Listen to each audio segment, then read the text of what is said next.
அன்பு நண்பர்களே, வளமான வணக்கங்கள்.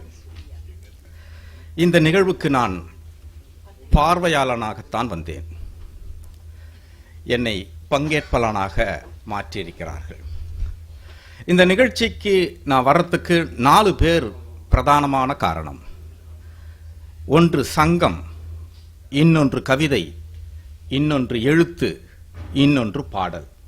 இந்த 4 பேர்தான் இந்த அழைப்பில் நான் இங்கு வருவதற்கு காரணம். சங்கம், புதுவை சங்கம். மூப்பா அவர்கள் எழுத்தாளராக இருந்தாலும் புதுவை சங்கம் என்றால் அவர்தான் அடிநாதம், தூண் எல்லாம். எனவே சங்கம் அவர். பாடல் அன்பு நண்பர் முருகன் மந்திரம். கவிஞர் தஞ்சை தவசி. நான் அடிக்கடி போகிற இடமெல்லாம் குறிப்பிடுவேன், நவீன கவிதையின் திருமூலர் என்று நான் தைரியமாக சொல்லுவேன். தஞ்சை தவசி. எழுத்து புதிய மாதவி. ஆக சங்கம், பாடல், கவிதை, எழுத்து, இந்த 4 தான் இந்த இடத்துக்கு என்னை அழைத்து வந்தது. புதிய மாதவி மற்ற பெண் எழுத்தாளர்களிலிருந்து முற்றிலும் மாறுபட்டவர். நீங்கள் எதை தொன்மம், புராணம் என்று கொண்டாடுகிறீர்களோ அதிலிருந்து அவர் பெண்களுக்கான விடுதலையை, பெண்களுக்கான அரசியலை பேசக்கூடிய வல்லமை படைத்தவர். சமீபத்தில் நான் வாசித்து போகிற இடமெல்லாம் சிலாகித்த ஒரு கதை உண்டு. அவர் எழுதியது. பாஞ்சாலியும் அல்லி ராணியும் சந்தித்துக் கொள்கிற ஒரு காட்சி. பாஞ்சாலி, அல்லி ராணி இவர்கள் இருவரும் சந்தித்துக் கொண்டு பேசுகிறார்கள். பாஞ்சாலிக்கு அந்த ஆசை, அல்லியை ஏன் பார்க்கணும் ஆசை வருதுன்னா, பாஞ்சாலி அர்ஜுனனுடைய மனைவி தானே. அர்ஜுனனுடைய காதலி அல்லி ராணி. தன்னுடைய கணவன் ஏன் நாம இவ்வளவு பேரழகா இருக்கக்கூடிய நம்மளை விட்டுட்டு அல்லி ராணி மீது ஏன் மயக்கம் கொண்டா? அந்த காதலியை, தன் கணவனுடைய காதலியை சந்திக்க வேண்டும் என்கின்ற கோணத்தில் பாஞ்சாலி தேடி சென்று அல்லி ராணியை சந்தித்து இருவரும் பேசிக்கொள்கிற சம்பவம் தான் அந்த ஒரு சிறுகதை. அந்த கதையில் முழுக்க முழுக்க பெண் உளவியல், பெண் அரசியலை அவர் பேசியிருப்பார். இதுதான் புதிய மாதவியினுடைய ஸ்பெஷாலிட்டி. நீங்கள் இதுவரை இப்போ இருக்கிற அல்லி ராணி அங்கே இருக்க மாட்டாங்க, இதுவரை நீங்கள் பார்க்கிற பாஞ்சாலி அங்கே இருக்க மாட்டார்கள். எனவே இந்த 4 தான் இந்த நிகழ்ச்சிக்கு வருவதற்கு எனக்கு மிகுந்த தூண்டுகோலாக இருந்தார்கள். நண்பர்களே, இங்கு பேசுகிற போது முருகன் மந்திரம் நண்பர் குறிப்பிட்டார். எனக்கும் அவருக்கும் நிறைய நான் கூட்டத்தில் பேசி முடித்தவுடன் எனக்கும் அவருக்கும் நிறைய வாக்குவாதம் நடக்கும். ஃபேஸ்புக்லேயே மோதிப்போம். ஏனென்றால் நான் ஆன்மீகத்தில் ஈடுபாடு உள்ளவன், கடவுள் நம்பிக்கை உள்ளவர். முற்றிலும் எதிரான ஒரு வடதுருவம் அவர். ஆனாலும் எங்களுடைய நட்பும் எங்களுடைய விவாதங்களும் தொடர்ந்து கொண்டே தான் இருக்கு. ஏனென்றால் காந்தத்தில் 2 துருவங்கள் உண்டு, வடக்கு, தெற்கு. நீங்கள் அந்த காந்தத்தை 2ஆக உடைத்தாலும் உடைபடுகின்ற எல்லா துண்டிலும் வடக்கும் தெற்கும் இருந்து கொண்டே இருக்கும்.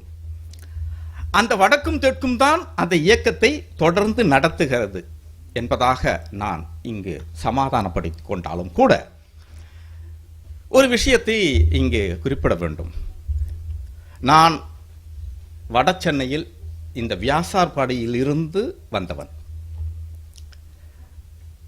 நான் பணிபுரிந்தது பிராமண நிர்வாகத்தின் கீழ் இயங்கக்கூடிய கல்கி பத்திரிகை. அங்கு 14 ஆண்டுகள் தலைமை துணை ஆசிரியராக இருந்தேன். ஒரு கருப்பன், வடசென்னையில் இருக்கக்கூடிய ஒரு கருப்பன் பிராமண நிர்வாகத்தில் 14 ஆண்டுகள் தலைமை துணை ஆசிரியராக இருந்து பணிபுரிந்தான்.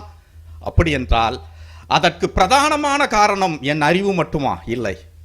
எங்களுக்கு முன்னால் பெரியார் போன்ற திராவிட தலைவர்கள் உருவாக்கி வைத்த பாதையில் தான் நாங்கள் அங்கு வந்திருந்தோம். இல்லாவிட்டால் அது சாத்தியப்பட்டே இருக்காது. அதை ஒருபோதும் எங்கும் மறைக்கவோ மறுக்கவோ முடியாது. நண்பர்களே, இந்த கூட்டத்தில் பேசின பேச்சிலே மிக பிரதானமான பேச்சாக நான் பிரின்ஸ் பெரியார் அவர்களுடைய, பிரின்ஸ் சென்ராஜ் பெரியார் அவருடைய துணை பொதுச் செயலாளருடைய பேச்சு மிக மிக முக்கியத்துவம் வாய்ந்ததாக கருதுகிறேன். ஏனென்றால் ஒரு நூல் வெளியீட்டு விழாவிலே ஒரு சமூகம், ஒரு அரசியல் குறித்தான பதிவை இன்றைய சூழலுக்கு எவ்வளவு முக்கியத்துவம் வாய்ந்தது என்பதை கோடிட்டு காட்டி அதை விஸ்தாரமாக பேசுவது என்பது மிக மிக முக்கியத்துவம் வாய்ந்தது. நண்பர்களே, இந்த நான் நிகழ்ச்சிக்கு பார்வையாளனாக தான் வந்தேன். அப்போ எனக்கு புத்தகம் கிடைக்க வாய்ப்பில்லை. இங்கே வந்த பிறகு தான் இந்த புத்தகத்தை குறைந்த அளவில் குறைந்த நேரத்தில் நான் புரட்டிய போது ஒரு அனுமானத்துக்கு வர முடிந்தது. பாலாமடை என்கின்ற கிராமத்திலிருந்து 19ஆம் நூற்றாண்டின் இறுதியில் விரட்டி அடிக்கப்பட்ட ஒரு சமூகம் 21ஆம் நூற்றாண்டில் விரட்டி அடிக்கப்பட்ட சமூகம் காட்டுக்குள் தங்கி அந்த காட்டை கிராமமாக மாற்றி அதற்கு பின்பு அங்கு ஒரு பள்ளியை உருவாக்கி பெரும் வளர்ச்சியை பெற்று 21ஆம் நூற்றாண்டில் அங்கிருந்து வந்த ஒருவர் ஒரு புத்தகத்தை எழுதியிருக்கிறார் என்பதுதான் 19ஆம் நூற்றாண்டிலிருந்து 21ஆம் நூற்றாண்டு வரை நடக்கக்கூடிய ஒரு பெரும் அரசியல் நிகழ்வை, கால மாற்றத்தை சொல்கின்ற, பதிவு செய்கிற புத்தகம்தான் புதரில் பூத்த புதுமலர் என்பது. நண்பர்களே, கிட்டத்தட்ட ஒற்றை வரியில் சொல்ல வேண்டுமென்றால் பாலாமடைக்கு மாற்றாக பாப்பையாபுரம் உருவான கதைதான் இந்த புத்தகம். இதற்கு ஆதாரமாக இருப்பது கல்வி என்பதைத்தான் இந்த நூல் சுட்டிக்காட்டி செல்கிறது. கிட்டத்தட்ட ஒரு வீட்டை நாம் வாங்க வேண்டும் என்றாலோ, ஒரு நிலத்தை வாங்க வேண்டும் என்றாலோ, அதற்கு பதிவு செய்கிற போது மதர் டாக்குமெண்டேஷன் இருக்குதான்னு கேட்பாங்க, தாய் பத்திரம் இருக்கிறதா என்று. நண்பர்களே, இதுதான் அதனுடைய தாய் பத்திரம். நீங்கள் அங்கிருந்து வந்து எத்தனை விதமான மாற்றங்களுக்கு வந்திருந்தாலும், முன்னேறி இருந்தாலும், அந்த இடத்தினுடைய ஒரே தாய் பத்திரம் இந்த புதரில் பூத்த புதுமலர் என்பதுதான். இப்போ தர்மராஜ் ஆசிரியராக தமிழ்நாட்டின் பொருளாதாரத்தில் PhD பெற்ற முதல் தமிழன் என்கின்ற அந்தஸ்தையெல்லாம் அடைந்திருக்கிறார். இதன் வழியாக அவர் சொல்லக்கூடிய, இந்த ஆசிரியர் சொல்லக்கூடிய ஒரு விஷயம் என்பது, ஆசிரியர் என்கின்ற சொல்லாட்சிக்கு பொருள் ஆசு அரியர். ஆசு என்றால் குற்றம், குற்றங்களை நீக்குகிறவர், குறைகளை களைகிறவர். ஆக குற்றங்களை நீக்குகிற, குறைகளை களைகிற யுக்தியைத்தான் இந்த நூல் முழுக்க அவர் செய்திருக்கிறார். எனவே இந்த நூல் அவ்வளவு விசேஷமான நூலாக இருக்கிறது. நண்பர்களே, சில பேர் இது தன் வரலாறு, தன்னுடைய கிராமத்தின் வரலாறு என்றெல்லாம் சொன்னார்கள். தன் வரலாறு அவசியமா? ஆம் நண்பர்களே, தன் வரலாறு அவசியம். உதாரணத்துக்கு ஒன்று சொல்லட்டுங்களா? சாகித்ய அகாடமி விருது பெற்ற பொன்னீலன், அவருடைய அம்மா அழகிய நாயகி அம்மாள்.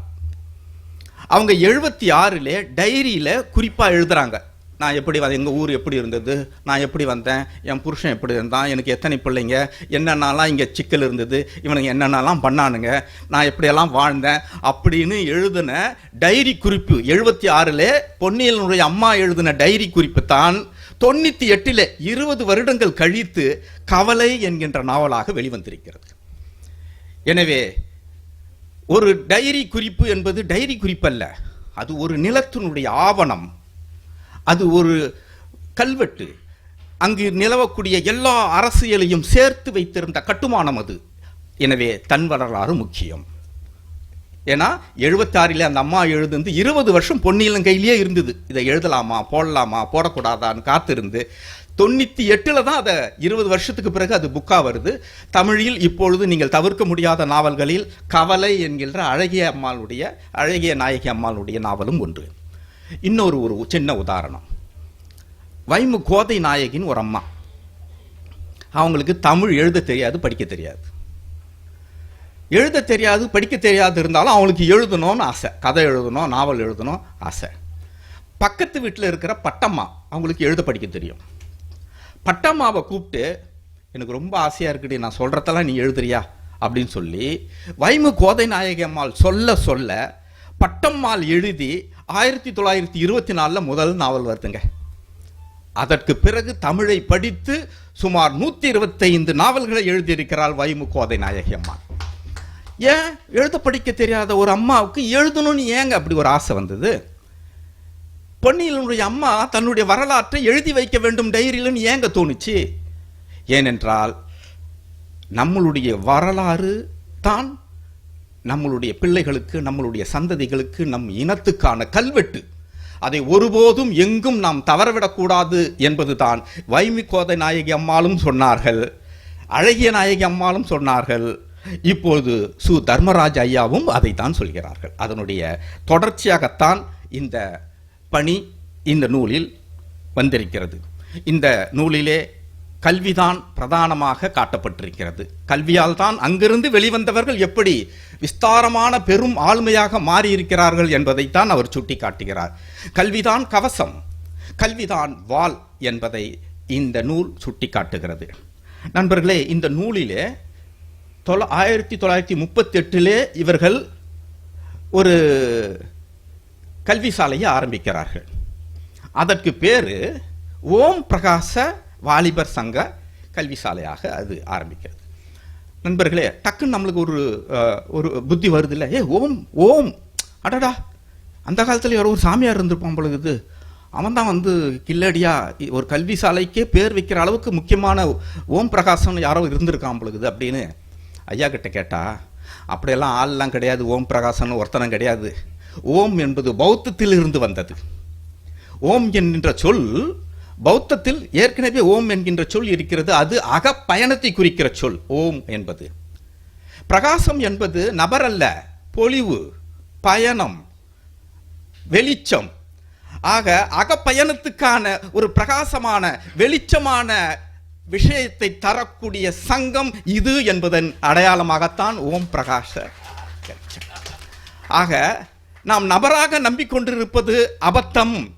அது ஒரு கருத்தியல் என்பதை எப்போ 1938 வச்சுக்கிறாங்க. அப்படி என்றால் அதை உருவாக்கிய அவ்வளவு தெளிந்த ஞானம் உள்ள நீங்கள் எல்லாம் ஞானவான்கள் தான். இந்த ஞானவான்கள் மத்தியில் பேசுவதற்கு மிகுந்த பெருமைப்படுகிறேன். நண்பர்களே, இது தலைப்பு கொஞ்சம் எனக்கு குழப்பமாகவே இருந்துச்சு. புதரில் பூத்த புதுமலர். புதர்னு ஏன்டா இங்கே வந்தது? நிறைய இடங்களில் புத்தர் வராரு. இந்த நூலில் நிறைய இடங்களில் புத்தர் வராரு. ஏன்னா ஓம் பிரகாசம் என்பதும் பௌத்த மதத்தினுடைய ஒரு சாரம்சமாக காட்டப்படுகிறது. அப்படி இருக்கும்போது வேற பேர் வச்சிருக்கலாமே, புதரில் பூத்த புதுமலர், ஏன் இந்த புதர் வரணும்? நண்பர்களே, புதருக்கும் புத்தருக்கும் அதிக வித்தியாசம் இல்லை. புதராக இருப்பதில் ஒரு இத்து என்கின்ற கல்வி சேர்ந்தால் எல்லாம் புத்தராக மாறிவிடலாம் என்பதைத்தான் மறைமுகமாக இவர் சொல்கிறாரோ என்று தோன்றியது எனக்கு. நான் பின்வரிசையில் என் மைத்தனூரோடு அமர்ந்திருந்தேன். இங்கு பேசுகிற போது எனக்கு முன்வரிசையில் இருந்த ஒரு அம்மணி, அதை வெள்ளை சுடிதார் போட்டுன்னு மல்லிப்பூ வச்சுன்னு இருக்காங்க. அப்படி கைத்தட்டுறாங்க, தட்டுறா எல்லாத்துக்கும் கைத்தட்டல், ஒரே குஷி, குனிஞ்சு குனிஞ்சு பாராட்டுறாங்க.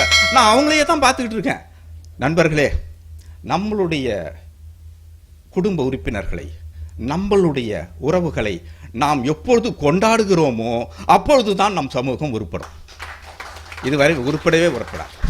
நான் பல இடங்களில் சொல்லியிருக்கேன். நான் இதை ஒரு சின்ன அனுபவத்தோடு சொல்லிட்டு விடைபெறேன்.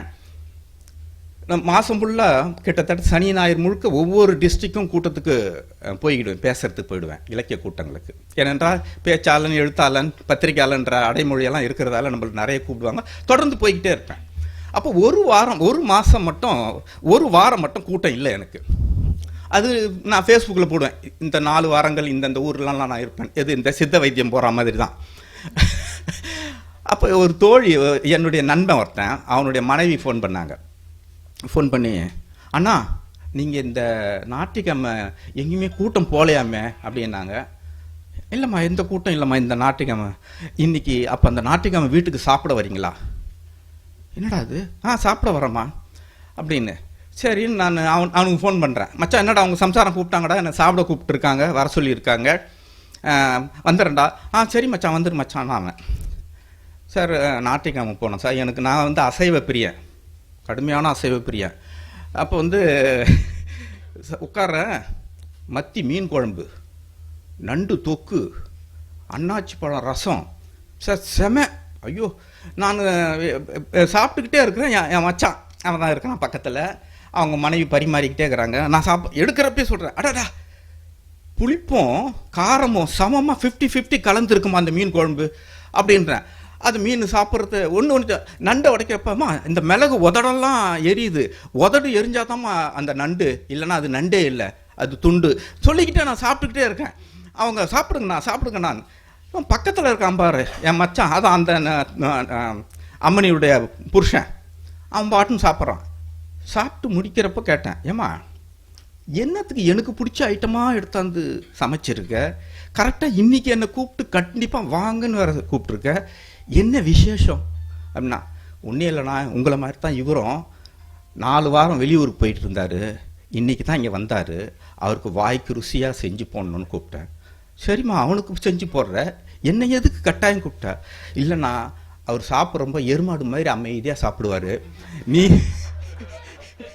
நீங்கள் தான் அதை ரசித்து சிலாகிச்சு பாராட்டி பாராட்டி சாப்பிடுவீங்க, எனவே பாராட்டுறதுக்கு உங்களையும் சாப்பிட்றதுக்கும் அந்த ஆளையும் கூப்பிட்டேன் அப்படின்னா.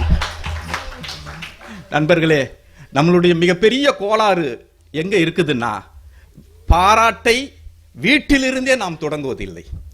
மனைவி அழகாக உடை உடுத்திருந்தாலோ, வித்தியாசமாக உடுத்திருந்தாலோ, அல்லது ஏதாவது வித்தியாசமாக செஞ்சாலோ, எதுவாக இருந்தாலும் வீட்டிலிருந்து அந்த பாராட்டை தொடங்குங்க. அந்த பாராட்டு என்பதுதான் இந்த உலகத்தில், இலக்கிய உலகத்திலும் சரி, சமூகத்திலும் சரி, பற்றாக்குறையாக இருக்கிறது. எனவே இந்த நூலை பொறுத்தவரை நான் சொல்ல வேண்டிய விஷயம் இதுதான் என்றால், ஒவ்வொரு குடும்பத்திலும் இந்த நூலை வையுங்கள். ஒவ்வொரு அங்கிருந்து விடைபெற்று வந்து இருக்கக்கூடிய இங்கே எந்தெந்த ஏரியாவில் இருக்கிறவங்க அங்கங்க ஒவ்வொருத்தரும் 10 பேர் 20 பேர் கூடியாவது இந்த புத்தகத்தை, ஒரு அறிமுக கூட்டம், இந்த புத்தகத்தை நான் படித்தேன், என்னுடைய அனுபவத்தை பகிர்ந்து கொள்கிறேன் என்று ஒரு கலந்துரையாடல் நடத்துங்கள். இப்படி கொண்டாடுவதின் வழியாகத்தான் அவரும் நாமும் உயர்வடைய முடியும் என்று கூறி விடைபெறுகிறேன். நன்றி, வணக்கம்.